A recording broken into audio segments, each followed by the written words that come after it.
First off, yesterday, Sue and Kathy and I went down to Sydney, had a wonderful opportunity to hear from the bishop provide with us an evangelism event. It was his discussion of what each and every church needs to do to reach out in mission and to reach out our hands and to reach out to those in our community. And so we want to, today, and Sue and Kathy know what I'm talking about. When we were down there yesterday, their air conditioner went out. And so they got to experience what we get to experience every Sunday morning. So, and so they weren't prepared. They didn't have adequate fans. They didn't have the hand fans. They had windows, as you might imagine, because it's air conditioning, that don't open. And so it was beginning to get warm. So lift up in prayer the folks in Sydney as they experience, no air conditioning here this morning. And second, also, I want to say is I didn't realize this, is that this is a first for me. This is the first time that I have ever preached in front of my predecessor, Lauren Eckdahl. So every time that I would preach, it was always at Pulpit Supply when Lauren was gone. And even when he was my district superintendent, he came up and he preached for me when I was in Chadron. So I've never had the opportunity to preach in front of Lauren. So I'm a little nervous here. So please just bear with me. There was a gentleman that walked into a pet store to buy a bird. And he noticed that several of them were listed at $1.90 each. And so he looked at one, and he looked at them, and he picked out one, and he took it up to the owner of the pet store, and he says, "I'm ready to buy this one for $1.90. And the pet store said, "No, I've got the ideal one for you, and it only costs $692. And the guy says, "Well, what makes this bird so expensive?" And the owner of the store says, "Well, this bird is different. It can talk and sing. The others, they just sit there." So the guy thought, well, I'm lonely and I need someone to talk to. So, okay, I'll buy it for $692.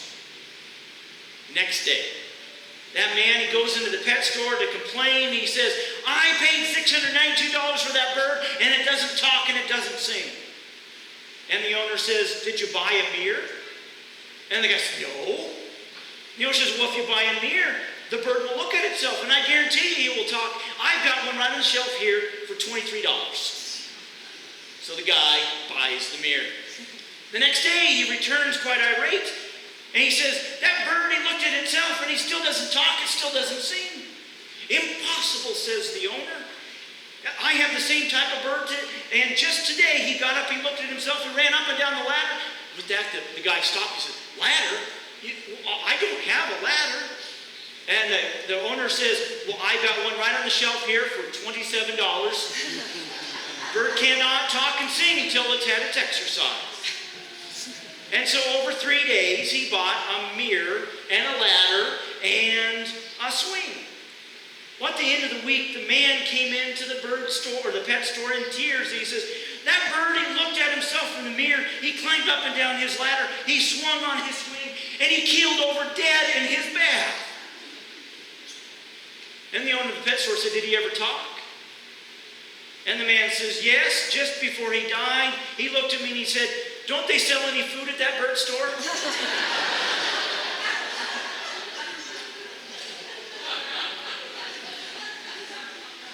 I think we can all agree that that man missed something. Has that ever happened to you? You're making a meal together, you're putting everything together, and you realize, "Oh my goodness, I got to run to the store. I have missed one ingredient." Or we go on a trip and we forget something little, but it's vital. When I went to annual conference in Wichita last month, I forgot my glasses. Now, I wear contacts, but in the evening, I like to take my contacts out and just wear my glasses. My daughters, when we've gone on trips, they've forgotten their toothbrush, they've forgotten shampoo. I mean, it's little stuff, but it's vital that requires you to go to the store. Well, today begins a new sermon series that is dedicated to those vital things that we miss, but are always needed. And so for today, through Labor Day weekend, we are going to talk about good advice. And our first message is grow up. Now, the translation that I'm going to ask Vicki to share with you today comes from Eugene Peterson's The Message. The Message technically is not a translation. It is really a paraphrase that is brought up into modern language, modern English. And for sometimes the message isn't always exactly the translation from the original Greek and Hebrew. But today, Peterson does a pretty good job of matching with Paul. But I absolutely love the way he words this passage. So I've asked Vicki to share with us our passage from Ephesians from the Message. Okay, I'll read Ephesians 4, 1 through 16. In the light of all this, here's what I want you to do. While I'm locked up here, a prisoner for the master, I want you to get out there and walk. Better yet, run on the road God called you to travel. I don't want any of you sitting around on your hands. I don't want anyone strolling off down some path that goes nowhere. And mark that you do this with humility and discipline, not in fits and starts, but steadily, pouring yourselves out for each other in acts of love, alert at noticing differences and quick at mending fences. You were all called to travel on the same road and in the same direction, so stay together, both outwardly and inwardly. You have one master, one faith, one baptism, one God and Father of all, who rules over all, works through all, and is present in all. Everything you are and think and do is permeated with oneness. But that doesn't mean you should all look and speak and act the same.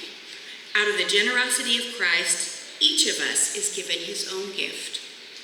The text for this is, he climbed the high mountain, he captured the enemy and seized the booty. He handed it all out in gifts to the people. Is it not true that the one who climbed up also climbed down to the valley of earth? And the one who climbed down is the one who climbed back up to the highest heaven. He handed out gifts above and below, filled heaven with his gifts, filled earth with his gifts. He handed out gifts of apostle, prophet, evangelist, and pastor-teacher to train Christ's followers in skilled servant work, working with Christ's body, the church, until we're all moving rhythmically and easily with each other, efficient and graceful in response to God's Son, fully mature adults, fully developed within and without, fully alive like Christ. No prolonged infancies among us, please. We'll not tolerate babes in the woods, small children who are an easy mark for imposters. God wants us to grow up, to know the whole truth and tell it in love, like Christ in everything. We take our lead from Christ, who is the source of everything we do. He keeps us in step with each other. His very breath and blood flow through us, nourishing us so that we will grow up healthy in God, robust in love. Thank you, Vicki. There are so many directions we can take with this passage. But to be true to the good advice from Paul, there is a sense that our faith needs to grow up, needs a wake-up call, a shot in the arm. Paul says that our faith needs to grow up because life is tough out there. That easy button from Staples, that's just for the commercials. There's going to be rough patches out there. Now you might be saying, Pastor, you're not very positive in this message here. I like to think of an illustration that comes from a guy that I like a lot, Dave Ramsey. When he's often told that he's not being very positive, he says, you take an umbrella with you because I'm positive it's going to rain. That's why we have an umbrella. I'm a student of economics. I am positive that we will have an economic downturn. I've been a pastor for 17 years. I am positive each and every one of us will experience grief. I'm getting older. This week, I didn't like what the eye doctor had to say to me. It was not a pleasant visit. And so, my friends, I'm here to tell you, I'm I'm positive that our bodies are going to hurt more as we get older. It's going to be harder to lose weight. We're going to be spending more on doctor's bills and prescription drugs. And with this said, Paul tells us, grow up in your faith life. Be mature. Respond. Oh. We got a little head. There we go. Be mature and respond the way that the follower of God should respond. Aaron, now I'm sure. Jack Canfield, you're probably familiar with this guy. He has written the Chicken Soup for the Soul books. But he came out with a book a few years ago called The Success Principles. Highly, highly recommended. An incredible book where he includes some of his best stories. And one of the things he tells is one that really hit home personally. And he tells this in first person. When I was vacationing with my family on a cruise in Tahiti 2 summers ago, my son Christopher and my stepson Travis, both 12 at the time, and I set out on a guided bicycle tour around the island of Bora Bora with some other members from our cruise ship. My intention for the day was a bonding experience with my 2 sons. The wind was blowing really hard that day and the trip was a difficult one. At one point, Stevie Eller, who was struggling along with her 11-year-old grandson, took a nasty fall and badly cut her leg. Because there were only a few others in the back of the pack with us, we stayed behind to help her. There were no homes or stores and virtually no traffic on the far side of the island, meaning that there was no way to call for help. So after attempting some crude first aid, we decided to put on together. Bored with the slow pace, my boys took off ahead, and I spent the next several hours pedaling and walking next to my new friends until we eventually reached a hotel where she called for a taxi and I rejoined my sons, who had stopped for a swim. That night, Stevie and her husband Carl asked us to join their family for dinner. It turned out that they were on the nominating committee for the 04 International Achievement Summit, sponsored by the Academy of Achievement, whose mission was to inspire youth with new dreams of achievement in a world of boundless opportunity by bringing together over 200 university and graduate student delegates from around the world to interact with contemporary leaders who have achieved the difficult or impossible in service to their fellow humans. After our time together, they decided to nominate me to become a member of the Academy and receive their Golden Plate Award, joining previous recipients such as Bill Clinton, Placido Domingo, George Lucas, Rudy Giuliani, John McCain, Shimon Peres, and Archbishop Desmond Tutu. Because my nomination was accepted, I was able to attend the annual 4-day event with some of the brightest young future leaders and some of the most interesting and accomplished people in the world in 04, and will be able to attend every year for the rest of my life. And I can even bring my sons to a future meeting. And then he says, I love this part. Had I been totally attached to my original outcome of a day with my 2 sons and left Stevie to the care of others, I would have missed an even bigger opportunity that spontaneously came my way. I have learned over the years that whenever one door seemingly closes, another door opens. You just have to keep positive. Stay aware and look to see what it is. Instead of getting upset when things don't unfold as you anticipated, always ask yourself the question, what's the possibility that this is? When one door closes, another opens. Recognizing those opportunities is living up to the message of Paul. While I'm locked up here, a prisoner for the master, I want you to get out there and walk. Better yet, run on the road God called you to travel. I don't want any of you sitting around on your hands. Now you can see why I like Eugene Peterson's translations. Do any of you know what an etymologist is? Don't see many hands there. Etymologists study words. Now, doesn't that sound fascinating? Kind of boring, but for someone who was a history major, etymologists actually study the origin of words. There's a fascinating story about some etymologists that were studying this ancient Chinese character. And characters are letters of we and G. Those are the characters right there. And one of the things they found that today we we, G, when those two characters or letters are put together, actually kind of literally translate a precarious moment. But when they were studying both words, they found that it actually means danger or crisis. But when you look at both words on their own and separately, crisis also means opportunity. From crisis to opportunity. From danger to possibility. From precarious moment to something new. From the closed door to open. From division to unity within the church. You see what Paul is doing here. The early church was not harmonious. And I want to dispel a myth here that I've heard a lot of people say. There's this assumption that all the divisions in the church today are new. That is not true. All you need to do is read Paul's letters and you know there was no harmony in the early church. And this is understandable. This is a very young movement. Dare I say, immature. So let's just kind of round out. Let's just say that Jesus dies around the year 30. And from 30 to 72, roughly 40 years, the church is relatively small. In fact, just kind of existing in Jerusalem and a few populated areas in the Roman Empire. But in the year 72, all changes.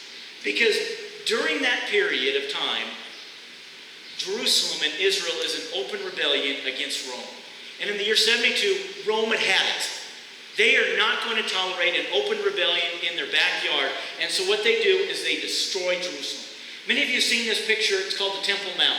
And really what that is just, that's the foundation of the temple. Above that, now today what you see is two Muslim mosques up there.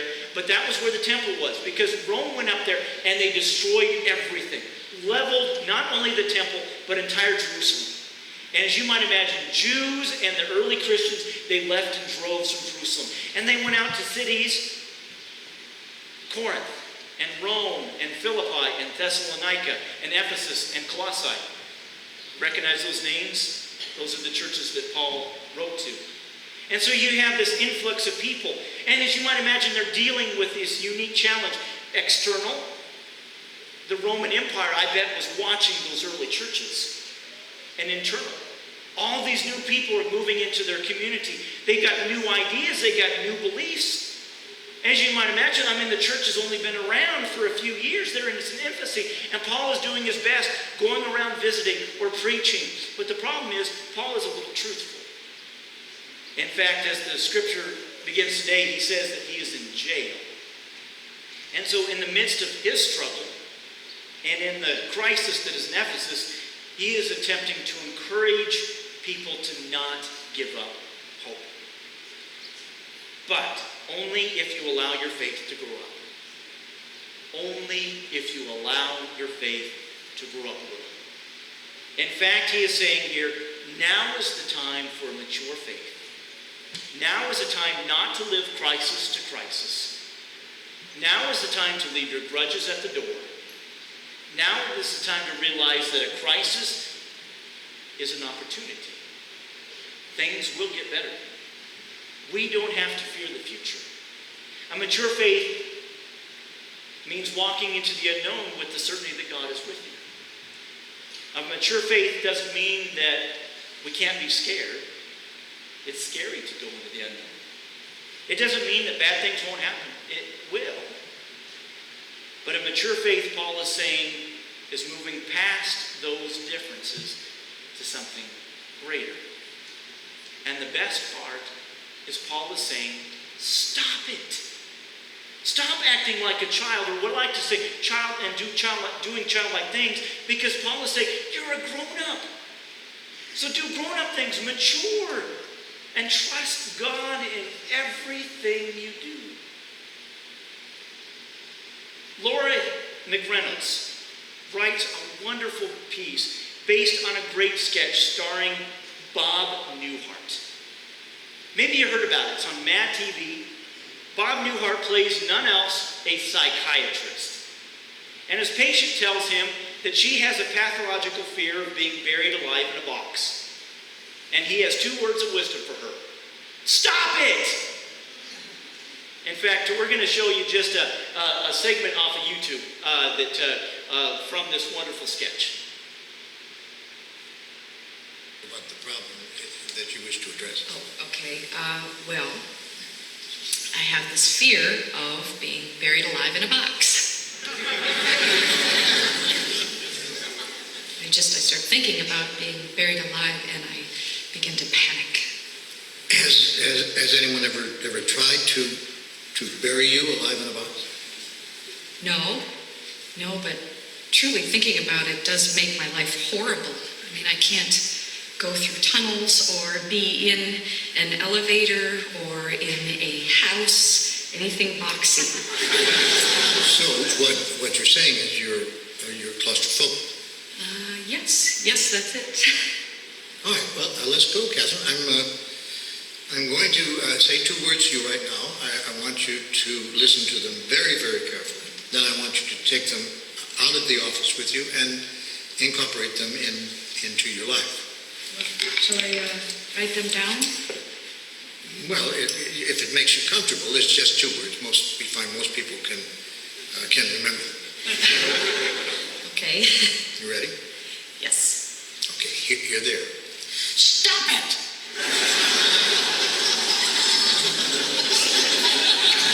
I'm sorry? Stop it! Stop it? Yes, S-T-O-P, new word, I-T. So, what are you saying? You know, it's funny. I say 2 simple words, and I cannot tell you the amount of people who say exactly the same thing you're saying. I mean, this is not Yiddish, Catherine. This is English. Stop it. So, I should just stop it. There you go. I mean, you don't want to go through life being scared of being buried alive in a box, do you? I mean, that sounds frightening. Yes. Then stop it. I can't. I mean, it's been with me since childhood. No, we don't go there. Just stop.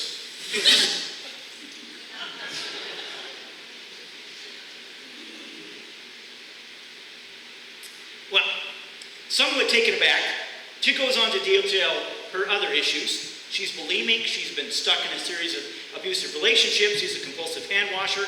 Stop it, he says. Just stop it. What are you, some kind of nut? Now, after 5 minutes of this, she's had it, outraged, she protests that she hates this therapy. It's moving too fast, it's ridiculously simplistic. You want more, asks Newhart. She nods. He leans across his desk. Stop it or I'll bury you alive in a box, he shouts. Now, McReynolds says that Newhart's couch-side manner sucks. No question. But what about that idea that we could just stop it? Stop our fears, our destructive behaviors, our dysfunctional patterns. It's not that easy, right? Right? Not sure? Okay, here's another way to look at it. The Mad TV sketch is actually an update of an old vaudeville standard. Doc, says the patient, it hurts when I do this. What should I do? Don't do that, says the physician. If you've ever done something stupid like hammering your thumb or grabbing a hot pan without using an oven mitt, you probably think you wouldn't willingly and knowingly repeat the action. And yet, metaphorically speaking, we do this all the time. Eating cheeseburgers and curly fries 3 times a week, even though they give us heartburn and send our cholesterol skyrocketing, is the equivalent of deliberately hammering our thumbs. Repeatedly getting involved with people who are emotionally controlling or abusive, or staying in a job that demeans or bores us, is uncomfortably close to reaching for that hot skillet with our bare hands over and over again.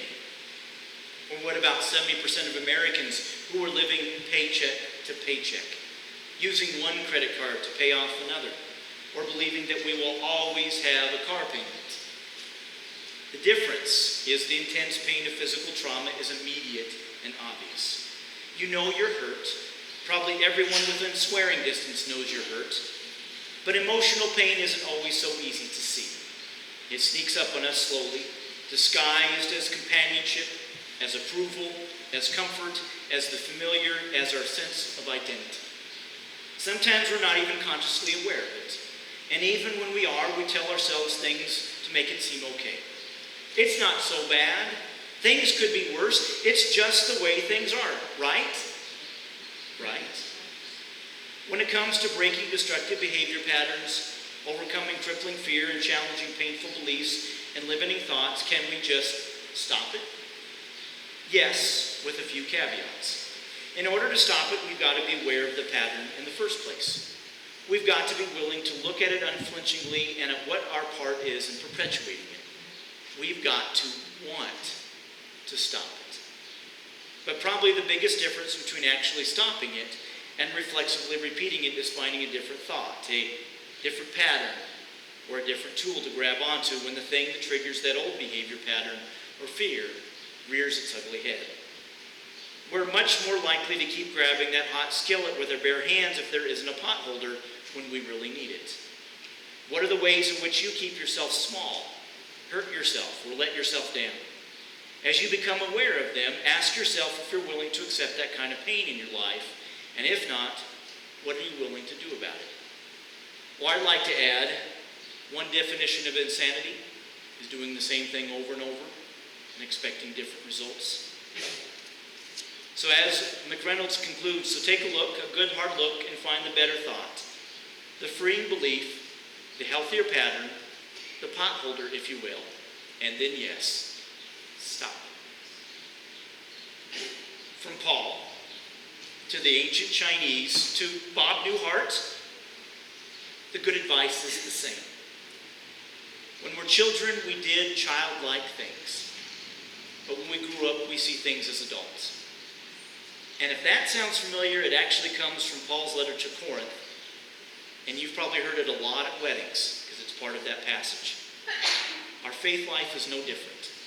We must stop the destructive behavior of thinking that it won't get better, that we can't grow, that change is not possible, that debt will always grip us, that we'll always be in this rut, that will always be negative. Grow up, Paul says. Stop doing the destructive things and realize that a crisis is also an opportunity. And take the lead from Christ. Grab for Him and grow up healthy in God. Amen. We will ask our ushers to wait upon us.